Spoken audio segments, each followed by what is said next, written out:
Good evening, YouTubers. Welcome back into another edition of Astros Recap. David Artis back here at the KTRH Studios control room here at iHeart Media. A few things I want to just get to before I go into this week's Astros Recap for you. First thing, I did a podcast back on Tuesday. Thank you if you have listened to that. It was not an easy listen. Back on, I think it was Wednesday afternoon-ish, after the trade deadline. Sound quality there was not very good. In fact, I did the podcast twice because the first one was so bad. I listened to the second one, it was just as bad, so I think I ended up posting the first one. So I first just wanted to clear the air there. I have a great mic right here next to me. I feel like the sound quality is better actually here in the studio than it is at home. So ideally the goal is to do my podcasts here, and that will be the goal going forward. So I don't know why this volume knob on my mic just doesn't seem to ever work exactly the same. Like, I try to keep it in the same spot, but from here to home it's always a little different, so it's always hard to gauge. I test these things and then they still don't seem to work the way I want them to. But anyway, bad week for the Astros. Very poor. We'll go through some games here. Again, it is by the way, it's August 4th, 5:37 p.m. So there's that for you. But the offense has just gone completely down the drain. And now the not having Kyle Tucker in the lineup hurts a little bit more. First time it's been magnified all year. They've been winning games since Tucker got hurt. They played good baseball since Tucker's not been in the lineup, and the offense has been okay, good enough to win games at least. And well, it was really bad, especially today. Lost 1-0. Eric Getty pitched a great game. Bullpen followed suit, and you couldn't muster one run. I think 3 hits. I want to say they were all singles. Usually the Astros' problems when they don't score runs and they lose games, it's not an issue of getting hits, it's an issue of timely hits with runners in scoring position. They usually leave a lot of runners on base in their losses, but not so much of late. They just don't score.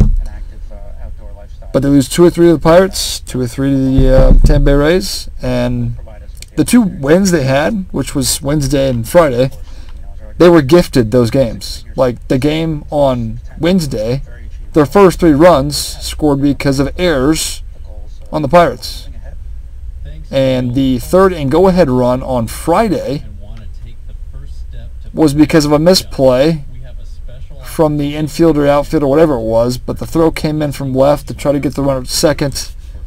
Wasn't a great throw. It bounced away. Alvarez was able to take home to score the go-ahead run on Friday. But even in that game, he scored 3 runs. Just, yeah. Scored one run Saturday. You get shut out today. And the Pirates series, 3 runs Monday, 2 runs Tuesday. Got the 5 runs Wednesday, but 3 of those 5, of course, were not. They were gifted runs. So I'm just looking at this. I mean, since last Sunday, 2 runs, 3 runs, 2 runs. Really 2 runs Wednesday, 3 runs, 1 run, 0 runs. That's just not good enough. So pitching's been pretty good overall. I do want to take a second to applaud Kikuchi. You say Kikuchi on Friday for a good start. Would have liked him to get through 6. He was close. He just ended up walking that last batter, so Espada went to go get him. Taylor Scott came and walked a guy, but did get out of it unscathed. But Kikuchi first start, you have to be happy with it. So, you know, he's struggling there in Toronto. The Astros brought him over. I think it was the changeup he threw more of, which is something he didn't do a whole lot of in Toronto. But first start, definitely good job for Kikuchi. And again, this trade, you know, it's going to depend the whole, you know, it's going to depend on how Kikuchi pitches for the rest of the year. If you can give them length and give them quality starts, I think it'll be worth it. If it's not, and he doesn't, and he struggles, then it's going to be bad. And after the 2 months here, I don't know what the plans are. I don't know if the Astros plan to re-sign him, if they plan to let him walk. If they'll need pitching somehow, some way in the offseason. I mean, Verlander's off the books. You're without McCullers, and you can't ever count on him to ever pitch again. Christian Javier and Jose Urquidy are going to spend most of next year recovering from Tommy John. By the way, Luis Garcia might not pitch this year either. I think Verlander's on the verge of a rehab assignment where he needs 2 starts, so might get him back again by September. No word on Kyle Tucker. Still nothing.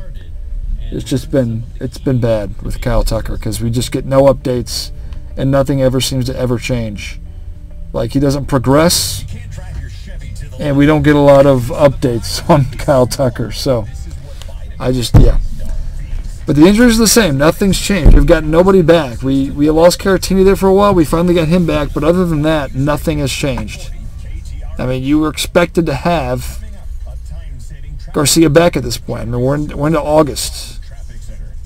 Going into the year is supposed to be shortly after the All-Star break. We are 3 weeks after the All-Star break now? Yeah, we're 3 weeks after the All-Star break. A little more than 3 weeks.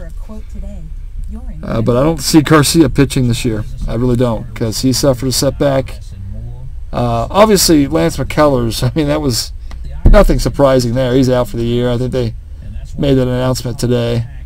And I would expect him next year, the year after. I don't expect Lance McCullers ever.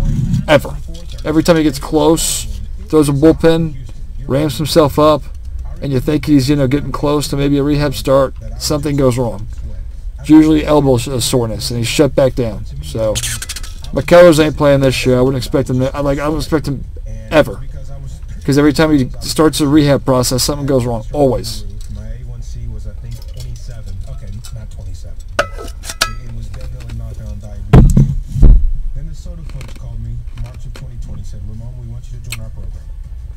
Yeah, when I looked through the week, 2-4. I mean, since the All-Star break, actually I want to go even before that. I want to look at this real quick, but the Astros, the struggle to get back to 500, which seemed like it took forever, and then all of a sudden it happened. When they won 7 in a row, I can remember, I went to the game against Colorado. That was June 24th. They won that game 7-1, and they were finally right at 500. That's finally when they got to 500. 40-40. They were 40-40. Finally. Best record all year. But from that point, their high watermark is 6 games over. Now they're 3 games over now at 57 and 54. But from that point, they go to New York, Queens, playing the Mets. They beat them 2-3. They take 2-3 there. Then they go to Toronto and take 3-4 there. So they were, do the math here. They were 3 games over 500 at that point, if that's 5-2, right? So 45-42, or 46-40. They lost 2-3 in Minnesota. But they come home, they sweep Miami, and they take game 1 against Texas. That was when they were 6 games over 500. But since that point, it's been a lot of back and forth. I mean, they take 2-3 in Seattle, they lose 2-3 in Oakland, they take 2-3 against the Dodgers, they lose 2-3 to Pittsburgh, and they lose 2-3 to Tampa Bay. Now you got Texas, Boston, Tampa Bay again. 9-game road trip before coming home to play the White Sox, the Red Sox again. Baltimore, Philly. I mean, the schedule, like your soft matchup coming up is going to be the White Sox. Everybody else I'm looking at right here, pretty tough. I mean, you go your only cupcake of a series in August is against the White Sox. But I see Texas, I see Boston, I see Tampa Bay again. I see Baltimore, I see Kansas City, I see Philadelphia. I mean, yeah, August is a tough month. Again, I don't care who you play. I don't care whether it's here. I don't care whether it's away. You should win 2 of 3 every series. No excuses. And the Astros have been just stuck floating around this number. And yeah, the one game back in the division, I'll check to get you the update here because the Seattle Mariners were playing. It's 6-0 Phillies, so you'll actually stay if that holds, which it should hold. It's the bottom of the 9th inning and 2 outs, yeah. You'll go back to 1 game under. Texas is not doing themselves any favors. They've been losing. They're 6 games back. We'll go up to 5.5 after this game, but the Texas Rangers are 53-59. Ouch. After winning the World Series. Yeah. Anyway, wanted to go through a few more things here. Jeremy Pena's, God, he's looking a lot like last year these last few games. Pena had the, early average first month or two, 300s. He was playing well. But he looked like old Pena, last year's Pena, these last few games. I saw him flail and swing, strike out at pitches not close. So that doesn't look good. John Singleton's nothing. Let's be honest, he's nothing. Pedro Leon's up. I think he had a walk today. He was hitless. He got a hit yesterday, his first at bat. I think he got thrown out trying to stretch a single to a double. We got a walk today, but that's it for him. We haven't only 2 games for him so far. So, but up and down the lineup again, not having Tucker, and we've said this even when they're scoring runs. After the 4th hitter, Yainer Diaz, there's just nothing. You have a Tuve bleeding off, hitting .302. That's what he does. Bregman 249. That's not good enough. Let's be honest. Alvarez 301. You take it. Yainer at 296. You'll take it. Pena. That average continues to slowly drop. 271. It's Singleton at 231, not good enough. Jake Myers, 232. Be better, dude. Like, this is his last chance. If he continues to do this, you can't continue to hold on to Myers. McCormick, 211. We know he's stuck all year. Caratini's 260. Not terrible, I guess. Trey Cabbage, 222. And Pedro Leon, I think, is 1 for 5 to start his big league career. But just nothing. Like, today's game was just like, I mean, every inning. They had 3 hits. Arrighetti was fantastic. 6 innings, 1 run. I mean, that's great. He should win that game. You should win that game. Yesterday, Ronel Blanco, they're being very careful with him, not really letting him go deep. Like, he only pitched 5 innings. Now, if I can see the pitch count here, I didn't think he threw 89 pitches. I mean, they're trying to be careful. Blanco slowly, we can just see the sort of decline as the innings continue to pile up for Blanco. But it wasn't terrible. I mean, 2 runs, struck out 7, walked 2. Wasn't terrible. And the bullpen's done a pretty good job for the most part. Now, there were some changes. They finally designated Rafael Montero for assignments. Now, he did clear waivers and now is pitching for the AAA Space Cowboys there. See if he can work on some things, get back to some form. I don't know if he'll be anything at this point. Montero was another bad contract that's finally off the team. And they sent Seth Martinez back down. So those 2 moves brought up Kikuchi and then Caleb Ferguson, the 2 deadline acquisitions the Astros had. So, yeah, Blanco, it's not like he's crashed and burned. You just sort of see a slowly declining Ronel Blanco, I feel like. But yeah, Kikuchi we talked about Friday. Solid job. Just trying to go through some pictures real quick here for you. Take Wednesday. Who pitched Wednesday? God, just give me this stupid thing. Framber Valdez, not good. He actually wasn't very good. I gave up 4 runs. Astros bailed him out of a no decision, but no, he actually got the win. With 6 innings, but no way do you give up 4 runs, and that's not a good start. Struck out 10, didn't walk anybody, but still. But he's 10-5, 3.56 ERA. But again, Framber's like a ticking time bomb. I'm just waiting for him to implode or explode or whatever. That's how I feel about him. So He just can't be trusted. It's just that simple. That's how I feel about Framber Valdez. So even when he pitches well and has good starts, you just can't rely on it. You can't rely on any sort of pattern with him. So yeah, there's that. Tuesday's game. Hunter Brown's first bad start in a long time, I feel like. Didn't get through 6. He gave up how many runs here? He had finally gotten the ERA in his previous start down to 4. Just 4 flat. But this one he can't get through 6. So that streak's ended. 5 2/3 was 1 out away. But 9 hits, 5 runs, 4 earned. Not good for him. Not good for him. And Seth Martinez, who I just mentioned, was sent down to AAA. He has sort of struggled his last number of outings where he's given up runs. Also inherited runners. So he was probably needed to go down because, well, I mean, his ERA is still good. He had been good all year, but, I mean, between him and Taylor Scott, you're picking Taylor Scott. Like, you have to, I feel like, at this point. Like we talked about earlier, we have all different types of people in the group, from the business people to housewives to retirees. But Monday, supposed to be Jake Bloss, turned into a bullpen game because Bloss got traded.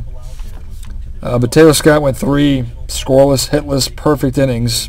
And even guy they brought up, Caleb Ort, I think. Trying to remember who got sent down. I mean, Sean Dubin was down for a little bit, but he got brought right back up. But Caleb Ort, I think is his name. Yeah, Caleb Ort. He had I gave 1 earned run, I think. Yeah, 1 earned run, but he went 2 2/3. And then Abreu, Presley, Hader, and Presley blows the save, and Hader loses the game. Do not bring Josh Hader into tie ball games, or if they're down a run. He's awful in those situations. Save situations, pretty solid. Of course, a lot of his save situations come when the Astros are up 2-3 runs, and he's not great in those. But I still, where we're at with the back 3 of the bullpen right now, I trust Brian Abreu. I do not trust Ryan Presley or Josh Hader, either of them. But Abreu's ERA is down under 3. See where it's at here. Because I know they both pitched Friday. I don't think they pitched after that. So let me just see if I can. Yeah, Abreu's ERA is down to 2.65. But Presley came in. It was not a clean inning. I mean, he gave 2 hits and also hit a batter. Got a strikeout. Lucky to get out of it. 3.38. And Hader's got the highest ERA, even though he got the save and walked a guy at 3.94. But again, that back end just still is not, all year, not been what you had hoped it had been. Now, the Astros get to the playoffs, big if, because they're not a great baseball team. They're okay, but they're not great. And they can't hit right now. That needs to change. You play the Rangers, and this is, I know the Rangers are, 4.5 games back, whatever it is, but you need to win the series because you're 5-5 against them. Now, the tiebreaker might not matter. I'd prefer the tiebreaker over Seattle, but you don't have that, and you got to win 2 or 3 to take this season series from the Rangers. You don't play the Mariners again, like the second to last series of the year. Yeah, looking at it right now. You got to take all 3 of those to win that season series, but these bats got to snap out of it now. You have no day off tomorrow. Get right back into it, 7 o'clock. Off day Thursday. I'll fly out Thursday, head to Boston. But that plane flight's not going to be very enjoyable if the Astros can't at least win this next series. So, yes, that's where we're at.